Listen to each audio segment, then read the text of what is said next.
Fala, meus amigos, minhas amigas ligadas aqui no Dois Toques, a Casa do Futebol, segunda edição, para a gente entender um pouco as críticas que a seleção brasileira vem sofrendo, principalmente de jogadores que já passaram pela seleção, ex-jogadores, que já disputaram Copa do Mundo. Enfim, são muitos, não só ex-jogadores, mas como também analistas, jornalistas, que criticam muito a falta de entrosamento. Eu vou destacar aqui o Walter Casagrande e o Mauro Galvão. Os dois já jogaram Copa do Mundo, Casagrande nos anos 80, 86, Mauro Galvão em 1990, e foram jogadores que se notabilizaram no futebol nacional e internacional e fizeram parte de duas seleções, obviamente, mais entrosadas do que essa, né? Uma que não fez uma boa Copa do Mundo, mas que deu pontapé inicial ali para aquela geração de 94, que foi a seleção de Sebastião Lazzaroni de 90, a qual o Mauro Galvão integrou, e a de 86, que era muito boa, mas como a de 82 também não levou. A crítica do Mauro Galvão e do Casagrande é de que a seleção brasileira do Dorival Júnior ela parece um bando dentro de campo, né? Não há o menor entrosamento e nós já estamos em 2024. A Copa passou há 2 anos. Faz 2 anos que a Copa do Mundo terminou. E o que está acontecendo no Brasil agora, né, com o Igor Jesus aparecendo, o Luiz Henrique e tal, isso na verdade faz parte do primeiro ciclo pós-Copa. E esse primeiro ciclo pós-Copa, que foi o ano de 2023, ele foi jogado fora com a crença ridícula de que o Ancelotti seria treinador da seleção. Foi uma das maiores vergonhas, completando a lista da era Edinaldo Rodrigues, que é a pior gestão da história de CBF, né? Inclusive não é só uma gestão de seleção, funcionários da CBF, quem esteve, jornalista, quem esteve na última coletiva, Edinaldo Rodrigues, inclusive tratando mal o Rodrigo Paiva, assessor de imprensa da CBF. Então assim, a crise não é só fora de campo, fora de campo não, dentro de campo ela também é institucional. É uma crise geral. E aí não sei se é a pressão que o Edinaldo Rodrigues sofre até por ter um processo correndo no STF, ele pode simplesmente não ser o presidente da CBF em minutos, né? Tudo pode acontecer a qualquer momento, sem contar que é um presidente que vem fazendo uma gestão e está muito mal acompanhado nessa gestão, não só de torneios, de calendário, mas também de seleção. A escolha do Dorival Júnior, ela é uma escolha sem planejamento.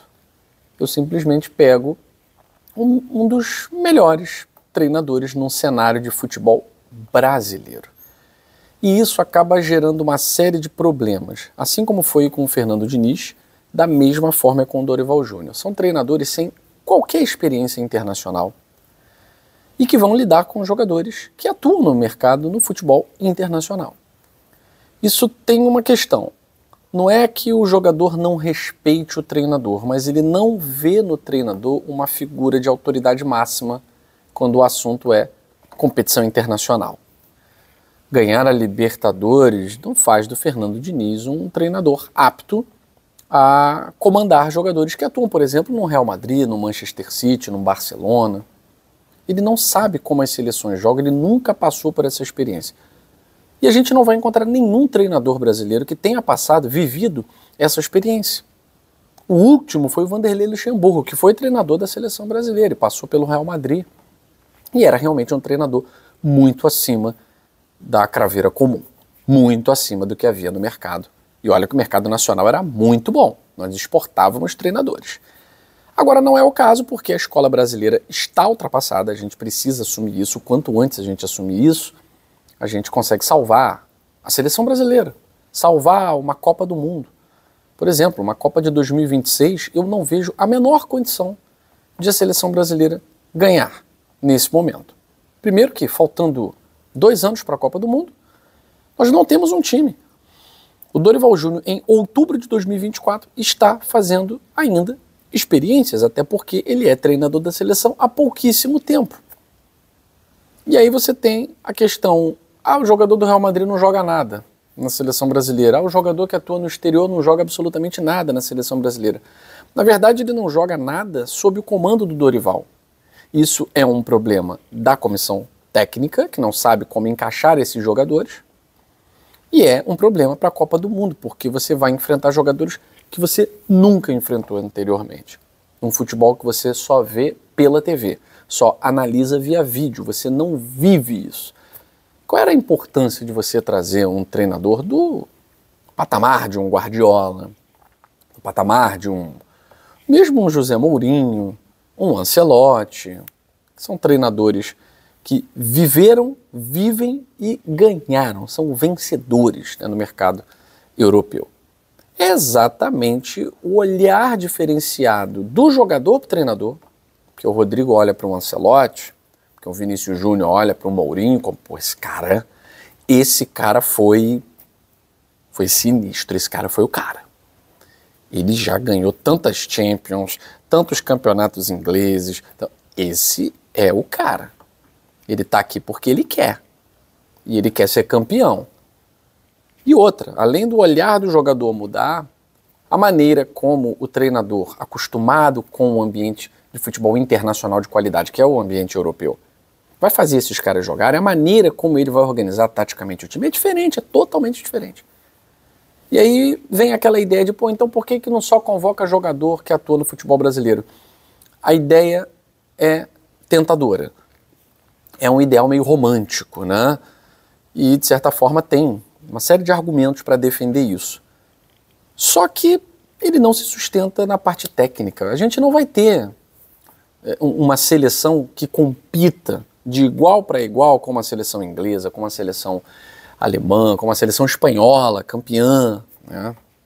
Jogando muita bola, campeã da Eurocopa, com jogadores que atuam no futebol brasileiro hoje em dia, por mais que, mas o Botafogo, tá, ok, o Botafogo é uma exceção, porque o Botafogo faz parte de uma rede multiclubes, e o Botafogo pode trazer qualquer jogador do futebol europeu para o Brasil, basta o jogador querer.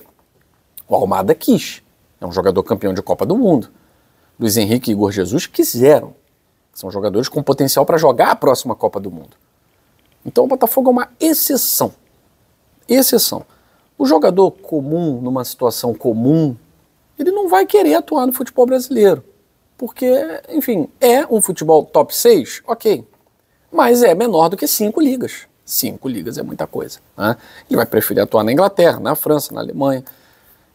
Enfim, então, na verdade, o que o Brasil, a seleção brasileira precisava era de uma melhor gestão. E uma gestão começa por um presidente de confederação. Esse aí não dá.